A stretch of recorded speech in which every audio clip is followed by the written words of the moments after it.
position and figure out what the best course of action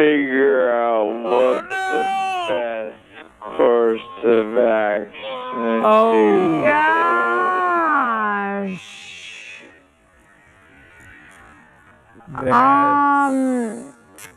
Alright. Best course of action to Oh do. gosh. You know, I'm trying to. I'm trying to.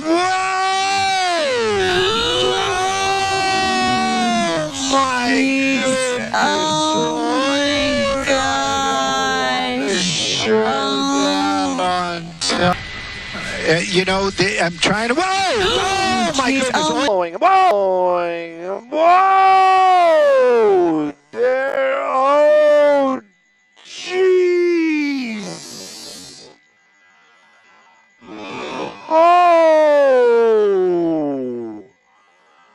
Oh my good! Following. Whoa! There! Oh, jeez! Oh! Oh my goodness! Oh my goodness, that guy in that black car, I hope they're okay. They took the brunt of it. Yeah, the door's open. That's a positive sign. He's getting out. He's running. That's the suspect. Falling. Hopefully, just stay down. Just stay down. Just stay down. Oh my shoulder. Boom! Right there. Crashed. Left turner. That's right, the intersection of San Dimas. Driver's out running. He's holding his waistband, as you can see there, running through the parking lot, continuing on.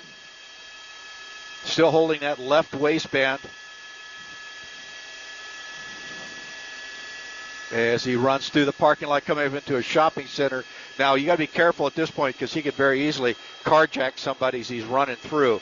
So keep an eye on this driver here as he works his way around here. Five's going to turn back west as he's running in the shopping center, the Ross Dress for Less. As he works his way along there, he's looking for somebody to carjack right now, and he's still holding that left waistband. And that's 5 up. Or it's like that where they're running into a parking lot. They will try to carjack somebody as they go through the parking lot. It looked like At this moment, the suspect runs a red light. Using Google Maps, we can estimate they traveled 40 feet in a quarter of a second, meaning they were traveling at 109 miles per hour at the moment of impact. 1050, 1050, 1050. Two cars. 532, 1050. I got the 1050.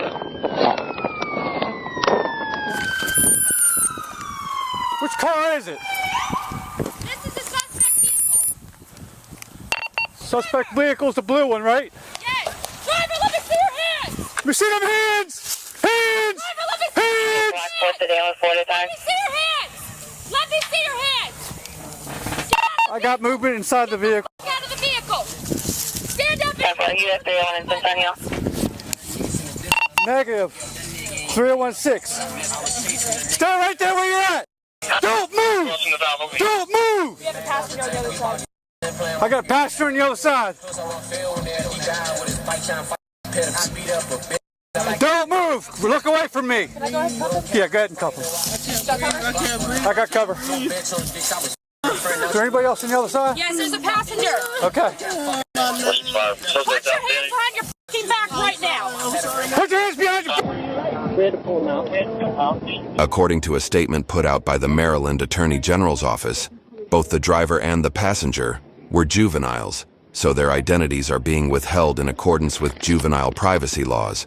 According to the same statement, the driver of the civilian vehicle and the suspect were taken to a local hospital with non-life-threatening injuries.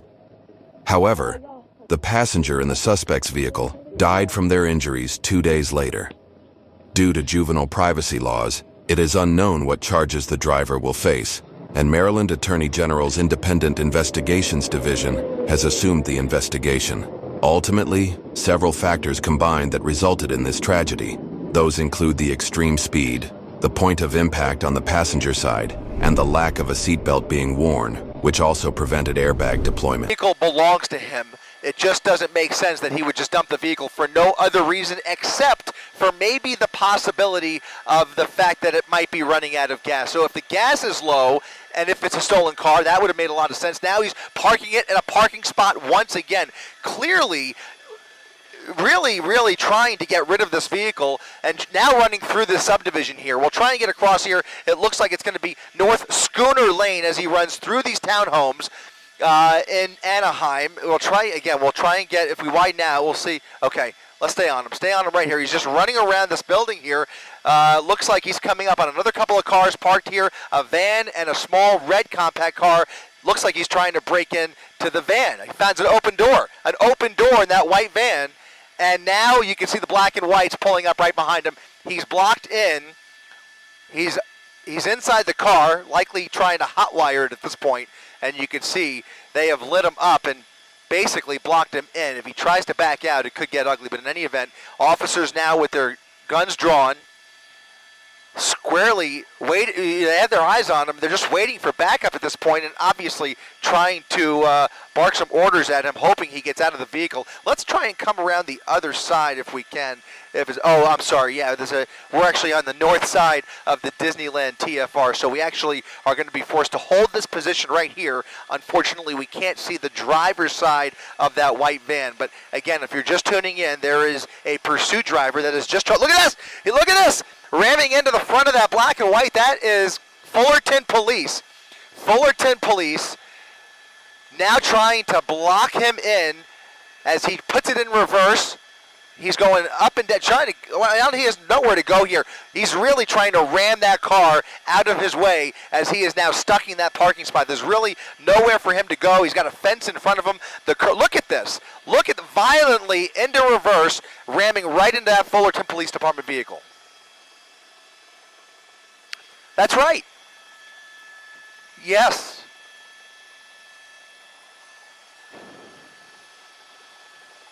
This is very dangerous. Obviously, that officer has no choice but to use force if his life is in danger, but he is waiting for backup, and at this point really has very few options available to him. Here's another officer on the suspect's right rear flank. So now two officers, not sure if they both came from that same patrol car, but I only see those two officers on foot, and he is just going back and forth. Now he's created some room to escape here, and he's going to probably try and ram in again or do a 4-point turn and turn it around. He's got to turn it all the way around without hitting that tree, and he may have a couple minutes to do it here, because what else can those officers do? They really don't have many options. Here comes the backup. Here comes backup, head-to-head. This is dangerous. Look at this. A head-on situation almost with that patrol car. Officers out of the vehicle, and now he's racing through the subdivision as more officers race into this neighborhood. Look at this. What is he going to do here? Around all of those black and whites, those are two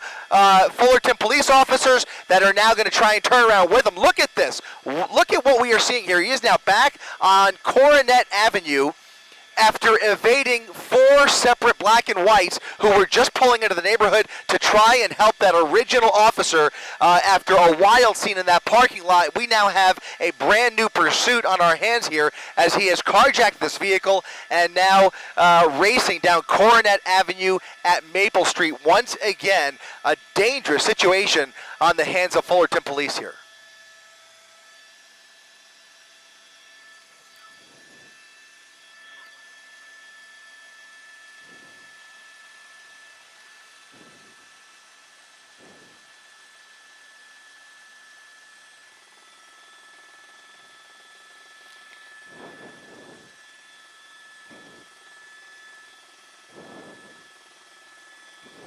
That's right. And anybody who is willing to engage with those cops like that, attempted assault on, look at like that, attempted assault on, look at this, ramming past all of this traffic here as he tries to get back on the freeway. It looks like he's trying to get back on the 91 freeway. He sideswiped two separate cars to get through that red light, getting back onto the 91 freeway. Surely CHP is being called in here as Fullerton Police really has their hands tied.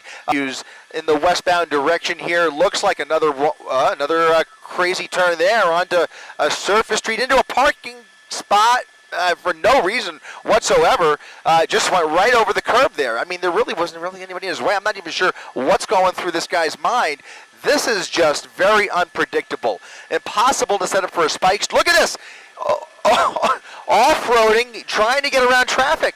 Yeah, almost slammed into that tree. Now, look at this. Fishtailing through the parking lot, drifting through an empty warehouse parking lot back onto Marquette Avenue.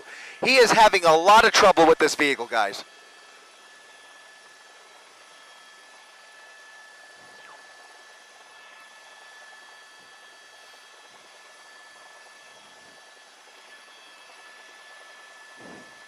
Absolutely not.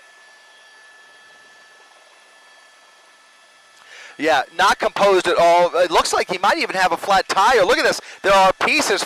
Oh, he's lost his tire. He's on his rim. He's on that left rear tire is almost down to, I don't know if there's any tread left, but he's looks like he's got some sparks coming off occasionally. You saw some of that rubber flying off, and now he's going to have even more trouble maintaining control of this vehicle as he continues northbound on Marquette Avenue, right along the wash here. There's a golf course off of the nose, but we are in a commercial area. It's going to turn into a more residential street if he continues, but there is a black and white now behind him, code 3 with lights and sirens on, about maybe 50 feet back. Let's go ahead and widen out and see which agency that is that's behind him. That looks like maybe still Fullerton. It's Fullerton PD. Fullerton PD back in pursuit, guys.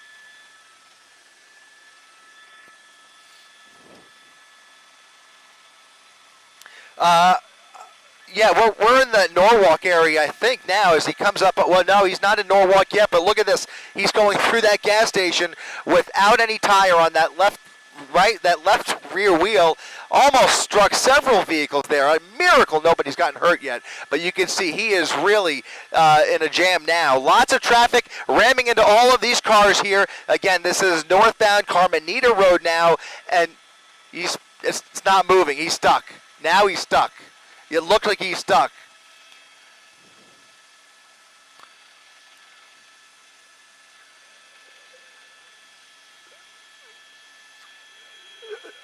Sparks flying, and that officer right there has to treat this with kid glove care, and likely going to have to step away from his vehicle because we already seen him put it in reverse once and ram into that other patrol car. Right now he's trying to go forward, and he's probably not aware. Well, now he's aware. I was going to say he might not even be aware that his wheel's on fire, but certainly he's aware of the fire under the hood. More pieces flying out there as this vehicle is starting to come apart.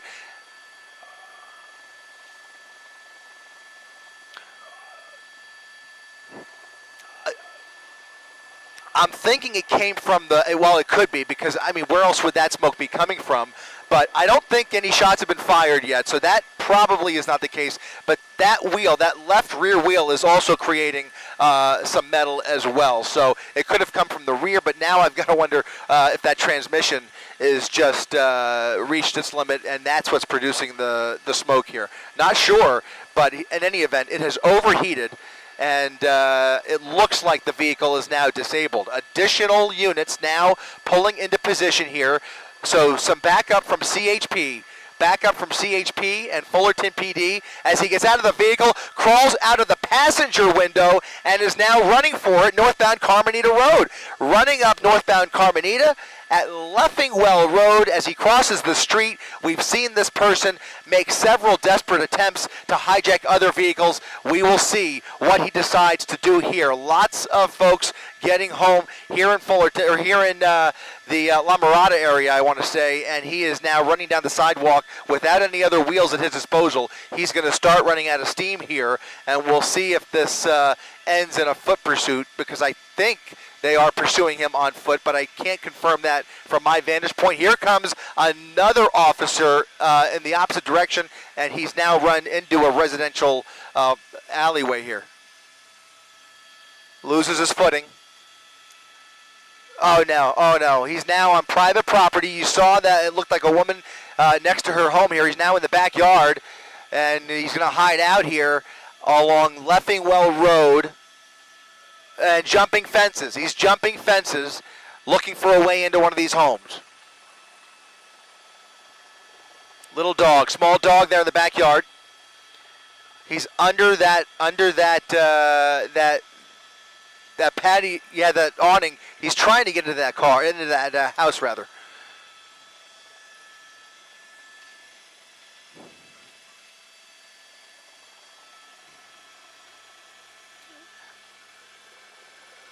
Several dogs barking. He's now going through that sliding glass door, making his way into the home.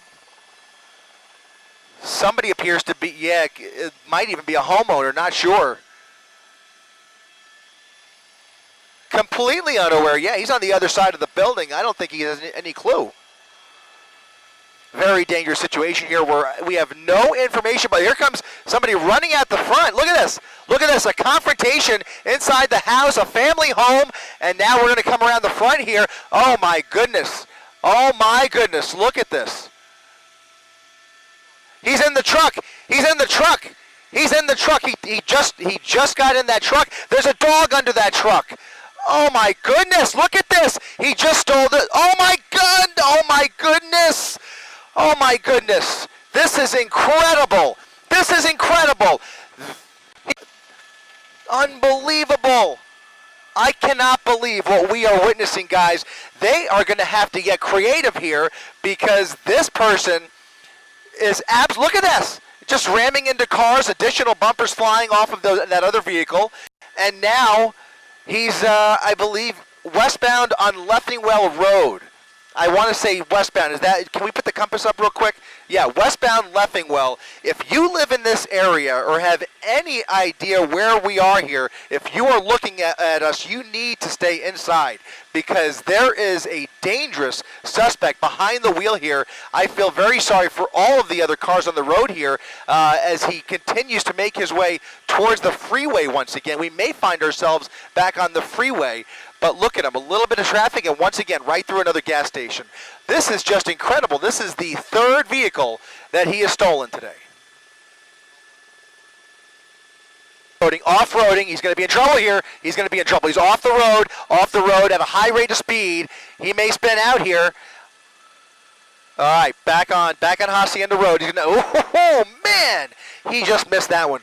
Missed that car barely. It's a windy road that's going to meet up with Hacienda Road on the other end, also called Hacienda Road, where it'll have a little more room for him to play with. But right now it's a windy road with a lot of traffic in both directions. He's now going the wrong way, and here come separate deputies in the oncoming lanes of traffic, but really, what can they do? I mean, other than get into a head-on collision, which is not an option, they're going to have to turn around now and hopefully triangulate more units ahead of him here, which there will be another major intersection off his nose here. But in any event, he's now back into oncoming lanes of traffic over the double yellow lines at times at a high rate of speed once again.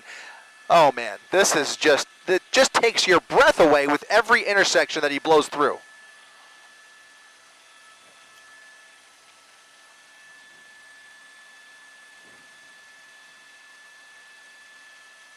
Another residential neighborhood with very narrow streets.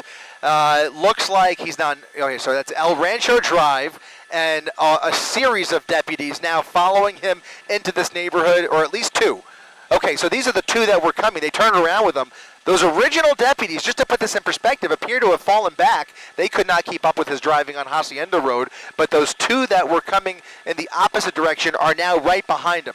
So two brand new deputies engaged in this hot pursuit along El Dorado Avenue here in Hacienda Heights. We are, it looks like a dead end. It's a cul-de-sac. This is scary. This is scary. A cul-de-sac, they're going to come face-to-face with the suspect, and you guys know, and our viewers know, what he's capable of in this situation because he's already rammed into several vehicles, including deputy vehicles, and there he is again, right through, almost missing them, and now, oh man, continuing right out of the neighborhood. He's going to get right out. I mean, he's weaseling his way out of these predicaments, and I just don't know how much longer this could go on. I just can't fathom it.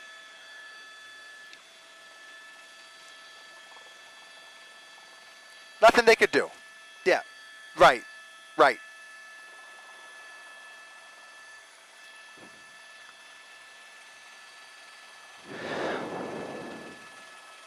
Uh-oh. He's going to come head-to-head here. He's going to come head-to-head with another sheriff's deputy, and he's just going to go around him. That's the protocol, and you can see they're following protocol. They're pulling over, letting him around. They're not going to box him in. And part of the reason, guys, is because these tactics, look at this. He's going out of the neighborhood where there are about a half a dozen, right through those deputies. Again, just missing them. Unbelievable. There's about a dozen black and whites, a sea of orcas trying to keep up with him, and they just have nothing, no tools at their disposal at the moment to get him off the road. I can tell you that part of this is tactical protocol within the department, because there are other agencies that would treat this a little bit differently, but right now they are sticking with the book and basically just trying to. Okay, I've just told that he is facing now 3 charges of ADWs, assault with a deadly weapon on a law enforcement officer, on top of all the other crimes that we've witnessed here this afternoon, but just to kind of add it to the list. But you can see how many cops are pulling in here. It's unbelievable.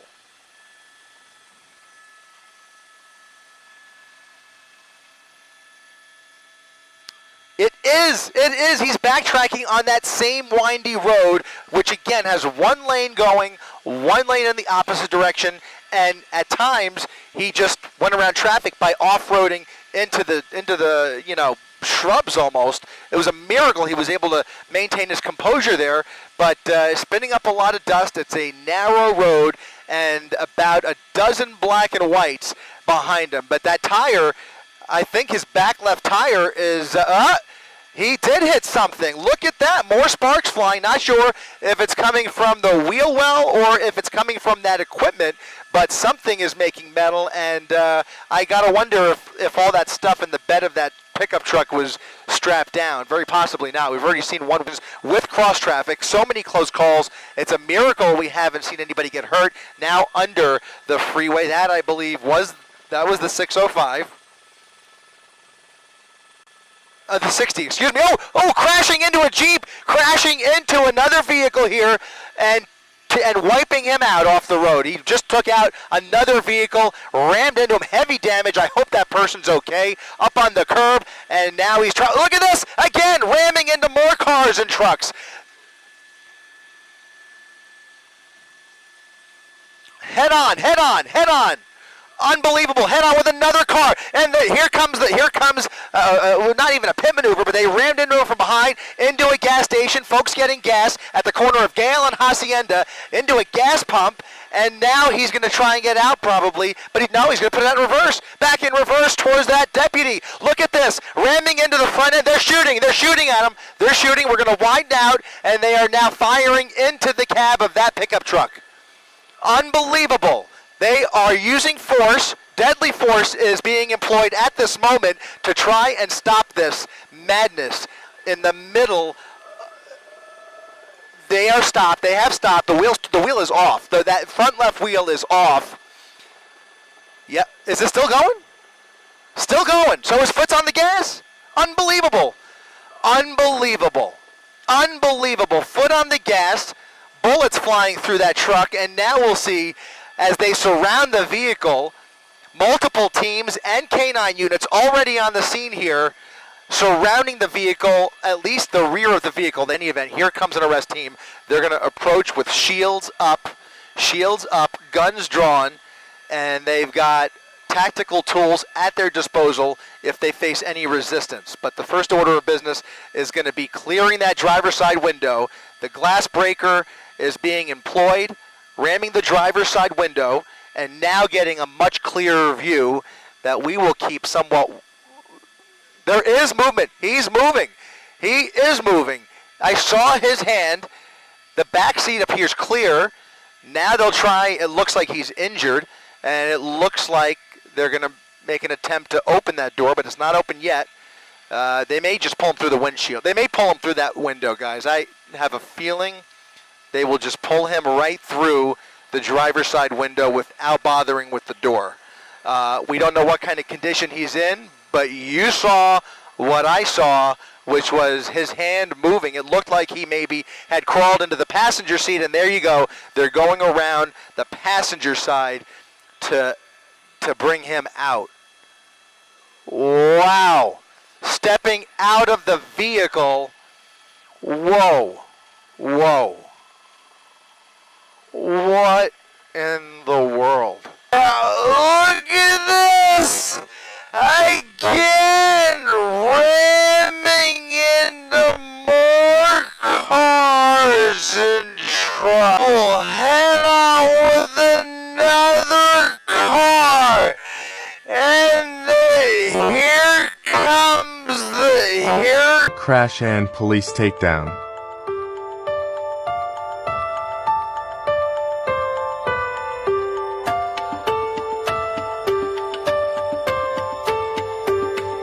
With the damage to the van, she's lost control. Oh boy, head on into that car. Yeah. There you go. We hate to see this. We hate to see innocent people get hurt, but we're looking at it right now. Such a difficult pursuit to stop and to get around here on the 405. This is amazing. She is southbound on the shoulder.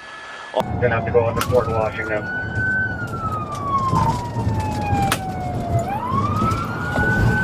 And He hit a wall.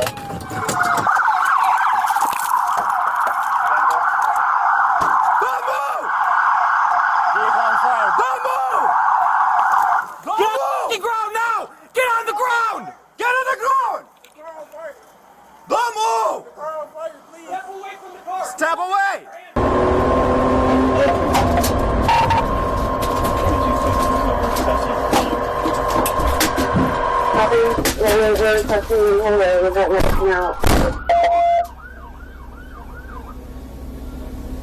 people you can.